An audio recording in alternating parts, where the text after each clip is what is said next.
But if we really step back and address and ask ourselves, what are the fundamental challenges facing America, at least I have come to the conclusion that we're not really addressing any of them. They are? Well, you know, I think probably the #1 challenge facing America is our public education system.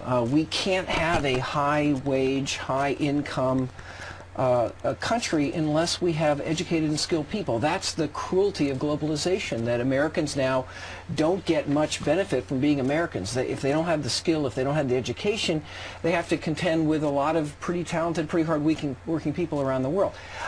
If we don't have a public education system that works, if we don't generate Americans with good basic education skills, and indeed if we don't have a lot of college graduates in our economy, there's just no way that our country is going to be able to sustain a high and rising standard of living. But despite a lot of talk about this issue for decades, for a variety of reasons, America's made very limited progress. There was some bits of good news recently in the TIMSS study that showed that our science achievement was a little bit better, but we haven't really waded in and started addressing the fundamental structural issues. And a caveat to that, though, I assume, is that we still have most of the top 20 universities in the world here. I think with the issues in education are different at different levels. K through 12, the issue is quality. It's not good enough, and not enough of our students are getting a good education.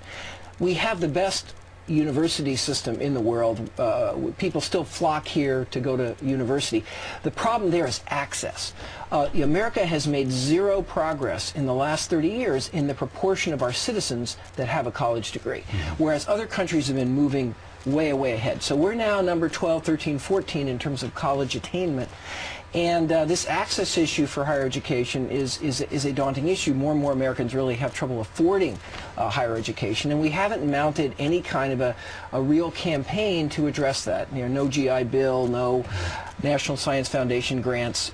Instead, the problem is more and more acute. And more people here who come to attend our higher education either are not allowed to stay or choose not to stay because their opportunities back home are much better at home. And of course the truly tragic thing is that we don't just automatically give a visa to anybody that gets a degree from any of our universities. Somebody said you ought to staple a visa to every diploma that is awarded in America. Absolutely. So I think that you know, it's not that Americans are not aware of some of these problems. It's just that we have no really coherent long-term way of addressing them.